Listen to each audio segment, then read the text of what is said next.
Assalamualaikum warahmatullahi wabarakatuh. Nama saya Muhammad Fahri Fatur Rahman Bayi. Saya dari Departemen Teknik Metalurgi dan Material Angkatan 2023 dengan NPM 230615744 akan menjelaskan mengenai em, AAS atau yaitu kepanjangan dari Atomic Absorption Spectroscopy.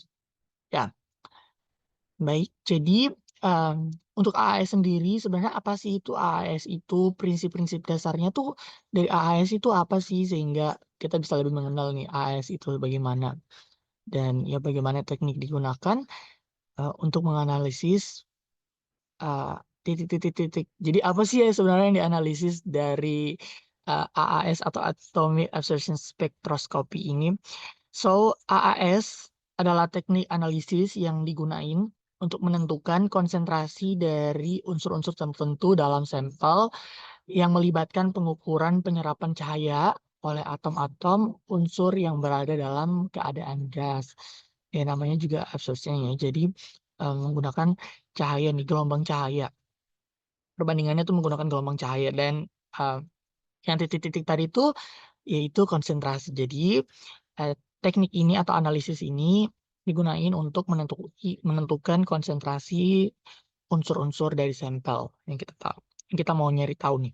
Nah, prinsip dasar dari AAS itu jadi ada apa? Ada saja, ada tiga, yaitu yang pertama ada atomisasi, di mana sampel yang mau dianalisis diubah menjadi bentuk gas atom, yang biasanya dilakukan dengan pemanasan sampel dalam nyala atau flame, atau melalui alat pembakar grafit atau yang disebut dengan graphite furnace.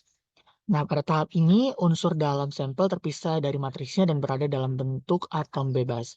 Yang kedua yaitu absorpsi cahaya, di mana atom-atom bebas kemudian dipaparkan pada cahaya dengan panjang gelombang tertentu yang sesuai dengan unsur yang dianalisis. Cahaya yang berasal dari lampu yang spesifik untuk unsur target. Atom-atom ini akan menyerap cahaya pada panjang gelombang tertentu sesuai dengan energi transisi elektron internal mereka. Yang ketiga yaitu mendeteksi atau deteksi. Jadi setelah disinari, atom-atom dalam keadaan gas itu cahaya kan diserap tuh. Nah, cahaya yang diserap itu diukur oleh detektor. Penurunan intensitas cahaya yang terdeteksi berbanding lurus dengan konsentrasi unsur dalam sampel. Oke. Kemudian langkah-langkahnya apa aja sih? Yang pertama yaitu kita tentunya harus menyiapkan sampel, kemudian kita melakukan proses atomisasi, kemudian pengaturan lampu khusus yang memancarkan cahaya pada panjang gelombang tertentu yang sesuai dengan unsur yang diukur, diatur dalam alat, kemudian pengukuran absorbansi, jadi cahaya yang melewati sampel diukur oleh detektor dan absorpsi dihitung, jadi absorpsinya, jadi nanti akan mengeluarkan angka, absorpsinya itu berapa, dan terakhir yaitu kuantifikasi data absorbansi yang diperoleh dibandingkan dengan kurva kalibrasi yang telah dibuat sebelumnya. Jadi menggunakan larutan standar dengan konsentrasi yang diketahui ini memungkinkan penentuan konsentrasi unsur dalam sampel. Jadi nanti akan ada konsentrasi standar pada larutan standar dan juga panjang gelombang yang absorpsi yang dihasilkan pada larutan standar tersebut itu yang akan menjadi parameter atau perbandingan ketika nanti kita mau nyari nih panjang gelombang absorpsi yang setelah konsentrasi berikutnya atau konsentrasi berikutnya setelah panjang absorpsi setelah dilakukan AAS ini gitu. Itu yang intinya pada larutan standar itu akan dijadikan parameter. Dengan rumusnya tuh absorpsi larutan standar per konsentrasi pada larutan standar A1 per C1 sama dengan A2 per C2 gitu. A2 C2 itu maksudnya yang pada sampel yang udah di eh, uji cobalah jadi AS itu. Nah, keuntungan dan keterbatasan AS ini apa aja? Keuntungannya itu dia memiliki sensitivitas yang tinggi dan spesifisitas yang tinggi. Tapi keterbatasannya itu hanya bisa menganalisis unsur dalam bentuk atom aja, jadi tidak bisa untuk analisis spesies kimia yang lebih kompleks. Kemudian persiapan sampel dan metode atomisasi bisa mempengaruhi hasil jika tidak dilakukan dengan benar. Kemudian tadi kan udah disebutin tuh ada AS nyala atau flame AAS dan AS dari tengku grafit atau graphite furnace AAS. Jadi perbedaannya apa aja sih? Terus jadi AAS nyala atau flame AAS ini sampel diatomisasi menggunakan nyala gas yang dihasilkan dari campuran oksigen dan bahan bakar, biasanya asetilen. Jadi atomisasi terjadi di dalam nyala, di mana sampel dilarutkan dalam bentuk cair dan disemprotkan ke dalam nyala, di mana ia berubah menjadi atom bebas. Lagi-lagi sih harus menjadi atom bebas. Keuntungannya itu apa aja? Dia proses pengukuran relatif cepat, kapasitasnya dapat menganalisis beberapa sampel secara bersamaan, terus nggak perlu menggunakan energi yang sangat banyak. Keterbatasannya apa? Kurang sensitif dibandingkan graphite furnace dan lebih rentan terhadap interferensi dari matriks sampel seperti ion-ion yang mengganggu dalam nyala. Karena kan disemprotkan ya, jadi banyak ion-ion gitu kan. Aplikasi spesifiknya apa aja? Ada satu, yaitu gue mau ambil analisis tanah dan mineral. Jadi dapat digunakan untuk analisis unsur-unsur tanah seperti tembaga, seng, dan besi. Nah, AAS tungku grafit atau grafit furnace AAS, dia itu sampelnya diletakkan dalam tabung grafit yang dipanasin dengan suhu tinggi dalam beberapa tahap untuk mengatomisasi sampel. Jadi panasnya ini untuk mengatomisasi sampel.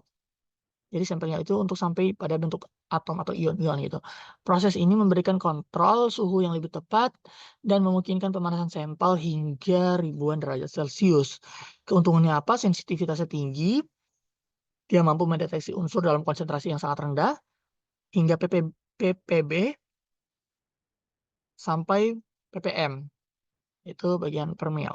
Karena proses atomisasi yang lebih efisien. Yang keuntungan berikutnya yaitu lebih sedikit interferensi dari matriks sampel karena atomisasi terjadi dalam ruang yang lebih terkontrol. Nah, tapi dia nih pengukurannya lebih lambat karena pemanasan yang sangat tinggi sehingga pendinginannya juga diperlukan agak lebih lama. Terus tentunya karena menggunakan pemanasan artinya energinya uh, banyak sehingga bisa lebih mahal gitu. Aplikasi spesifiknya apa? Dia tuh bisa contohnya nih analisis kesehatan dan medis.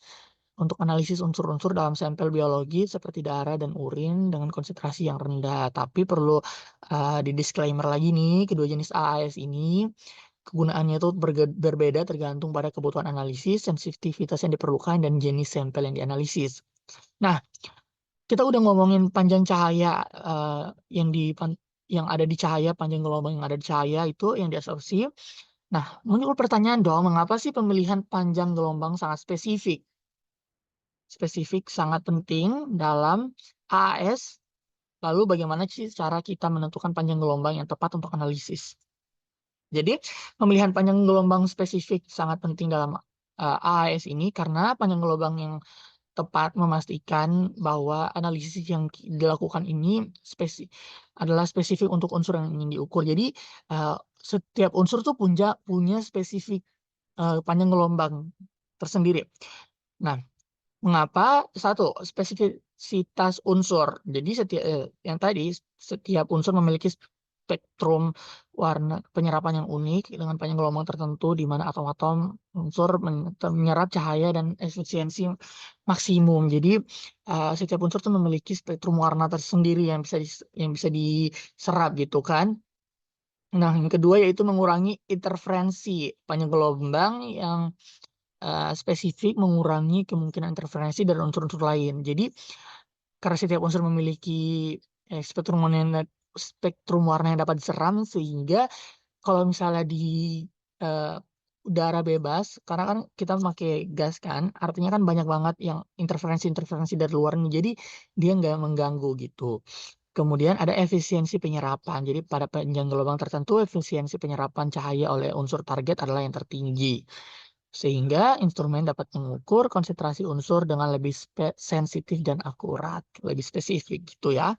Cara menentukan panjang gelombang yang tepat tuh kayak gimana? Pertama ada referensi dari literatur, tentunya dari buku-buku. Kemudian ada spesifikasi lampu halo katod. Jadi lampu halo katod ini dirancang khusus untuk memancarkan cahaya pada panjang gelombang yang sesuai dengan unsur target. Kemudian ada kalibrasi dan validasi.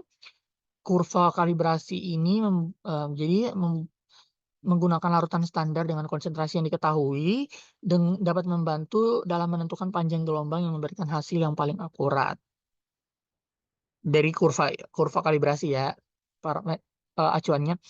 Kemudian pengujian spektrum penyerapan. Jadi kita menggunakan instrumen untuk memindai spektrum penyerapan dari sampel atau larutan standar, identifikasi panjang gelombang di mana penyerapan maksimum terjadi untuk unsur target. Jadi selalu di maksimum yang menunjukkan bahwa unsurnya itu yang mau kita jadikan sampel ya. Nah, dapat dilakukan dengan menggunakan fitur pemindaian spektrum pada beberapa alat HAS. Yang kelima, mengapanya, yaitu dokumentasi produsen. Yang manual instrumen atau panduan dari produsen alat AAS biasanya mencantumkan panjang gelombang yang optimal untuk berbagai unsur berdasarkan desain dan kalibrasi alat. Yang keenam, ada menggunakan standar metode analisis. Metode analisis standar atau produs ini merekomendasikan panjang gelombang tertentu untuk analisis unsur tertentu berdasarkan pengalaman dan validasi dari metode tersebut. Nah, kemudian apa sih aja sih peran atomizer dalam AAS dan bagaimana jenis atomizer yang berbeda dari nyala dan tungku grafit? Apakah mempengaruhi sensitivitas dan selektivitas analisis? So, atomizer dalam AAS memainkan peran krusial yang sangat penting nih dalam proses analisisnya karena mengubah sampel menjadi atom-atom bebas yang dapat menyerap cahaya pada panjang gelombang tertentu. Ada dua jenisnya, yaitu tadi ada nyala dan tungku grafit, flame atau graphite furnace, dan masing-masing jenis atomizer memiliki pengaruh yang berbeda terhadap sensitivitas dan selektivitas analisis. Itu perlu digarisbawahi ya guys. Nah, peran atomizer dalam AAS ini apa? Pertama ada atomisasi, yang kedua ada kontrol proses. Yang kontrol proses ini atomizer memberikan kontrol atas kondisi atomisasi, termasuk pada suhu dan waktu yang mempengaruhi efisiensi dan kestabilan proses atomisasi. Jenis atomizer dan pengaruhnya. Yang pertama atomizer nyala atau flame. Prinsip kerjanya, jadi ya seperti yang tadi kan disemprotkan, kemudian dibiasin cahaya gitu. Terus pengaruh terhadap sensitivitas dan selektivitas. Jadi sensitivitasnya dia lebih rendah karena nyala memiliki kapasitas terbatas dalam mengatomisasi sampel dan sering terpengaruh oleh interferensi dari matriks sampel. Nah, konsentrasi deteksi biasanya dalam rentang ppm, parts per million, atau lebih tinggi gitu. Selektivitasnya dia terbatas. Aplikasinya apa aja? Aplikasinya apa? Yaitu aplikasinya apa? Yaitu cocok untuk analisis unsur-unsur dalam sampel dengan konsentrasi menengah hingga tinggi dan ketika waktu analisis yang cepat digunakan. Kemudian atomizer tungku grafit. Prinsip kerjanya sama seperti yang graphite furnace itu tadi. Jadi ditempatkan dalam tabung grafit yang dipanaskan untuk mengoptimisasi dengan kontrol suhu yang lebih presisi. Pengaruhnya terhadap sensitivitas dan selektivitas apa?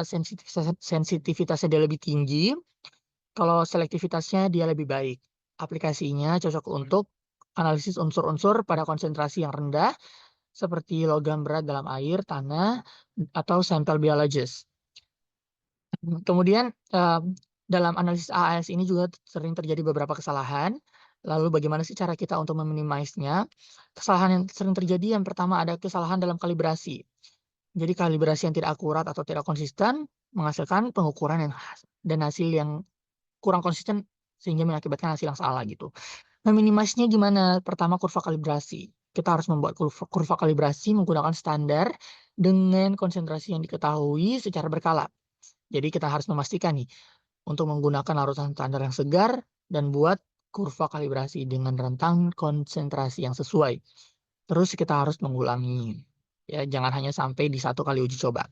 Terus ada juga kesalahan dalam pengukuran volume sampel. Nah, kesalahan dalam pengukuran volume sampel atau larutan standar dapat menyebabkan hasil yang tidak akurat. Cara meminimalisnya gimana? Penggunaan alat ukuran tepat dan teknik pengukuran. Kemudian kontaminasi sampel dan reagen. Kontaminasi sampel tentunya mengganggu hasil. Cara meminimalisnya gimana? Kebersihan dan penggunaan reagen yang bersih. Kemudian kesalahan dalam penambahan titran atau reagen. Biasanya tuh ya karena yang ditambahinnya tuh salah, nggak sesuai, bukan salah nggak sesuai, sehingga mm, hasil yang didapatkan juga tidak maksimal. Cara meminimalkannya gimana? Em, jadi, eh maaf, jadi penambahan, ya, jadi ya memilih em, regen yang tepat gitu kan. Terus ada penambahan, kita salah nih dalam menambahkan titran. Ya, ya yang tadi itu kesalahan dalam penambahan titran juga itu. Jadi biasanya kita tuh menambahkan titran tuh tidak sesuai, tidak akurat, tidak pada uh, kadar yang memang sesuai gitu, sesuai standarnya. Jadi caranya ya hati-hati gitu. Kemudian yang berikutnya ada masalah dengan atomizer. Jadi atomizernya biasanya tidak berfungsi dengan baik, seperti nyala yang tidak stabil atau tungku grafit yang tidak bisa dipanaskan dengan baik, sehingga hasilnya juga berpengaruh. Cara meminimalisnya gimana? Pertama ada pemeliharaan rutin dan kalibrasi dan penyesuaian. Jadi sebelum digunakan tentunya harus disesuaikan dulu dengan benar. Kemudian ada kesalahan dalam pemilihan panjang gelombang. Nah, ini sangat krusial nih. Karena panjang gelombang ini masuk dalam rumus menentukan konsentrasinya kan. Jadi biasanya tuh panjang gelombang yang tidak sesuai ini eh, akan menghasilkan. Jadi cara minimalisnya gimana? Pertama kita harus cari referensi literatur untuk parameter atau em, acuannya kita, kemudian pengujian spektrum. Yang ketujuh ada kesalahan dalam pengukuran absorbansi. Cara meminimalisnya gimana? Yaitu kalibrasi instrumen. Jadi secara berkala dilakukan untuk memastikan akuratnya pembacaan pada absorbansi. Kemudian pemeriksaan kuvet. Pastikan kuvet dalam keadaan bersih dan bebas dari goresan atau cacat. Kemudian berikutnya kesalahan ada variabilitas suhu. Cara meminimalisnya gimana? Yaitu pertama kita harus mengendalikan suhu. Jadi kita melakukan analisis pada suhu yang konsisten dan ideal. Dan jika menggunakan graphite furnace, pastikan kontrol suhu berfungsi dengan baik. Oke. Terus untuk analisis AAS ini praktisnya kayak gimana? Em, jadi bisa AAS ini bisa digunakan secara luas itu misalnya pada analisis logam berat dalam air. Jadi sangat efektif dia untuk menganalisis logam berat seperti timbal, arsenik, kadmium, merkuri dalam sampel air gitu kan. Nah, kenapa kita memilih AAS dibanding yang lain? Ya kan? Pertama, sensitivitasnya yang tinggi. Dapat mendeteksi logam pada konsentrasi yang sangat rendah, seringkali dalam rentang parts per billion, ppb. Ini sangat penting dalam analisis air, karena logam berat biasanya ditemukan pada konsentrasi yang sangat rendah. Kemudian ada spesifikasi. Spesifikasinya memungkinkan analisis yang spesifik untuk berbagai logam berat dengan memilih panjang gelombang cahaya yang sesuai untuk masing-masing unsur yang pengen dicari. Kemudian kenapanya yaitu yang ketiga kuantifikasi yang sangat akurat. Dengan menggunakan kurva kalibrasi yang akurat, AS ini dapat memberikan hasil kuantitatif yang tepat mengenai konsentrasi logam berat dalam air. Kemudian ada keterjangkauan dan kecepatan. Flame AAS ini teknik yang relatif terjangkau dan cepat untuk analisis rutin. Sehingga singkat gitulah, waktunya singkat, cocok pengujian lingkungan di laboratorium dan membutuhkan throughput tinggi. Yang berikutnya yaitu ketersediaan dan dukungan instrumen. Nah, perbandingannya dengan AAS lain, misalnya dia spektroskopi emisi atom. Nah, meskipun AES atau disingkat AES, AES, meskipun AES ini digunakan untuk analisis logam, namun AES seringkali lebih sensitif dan untuk konsentrasi rendah dan lebih mudah dikendalikan untuk unsur tertentu dengan panjang gelombang yang lebih spesifik tentunya. Misalnya juga pada induksi coupled plasma mass spectrometry atau ICP-MS. teknik ini misalnya mungkin lebih sensitif dan bisa menganalisis lebih banyak unsur, namun dia lebih mahal.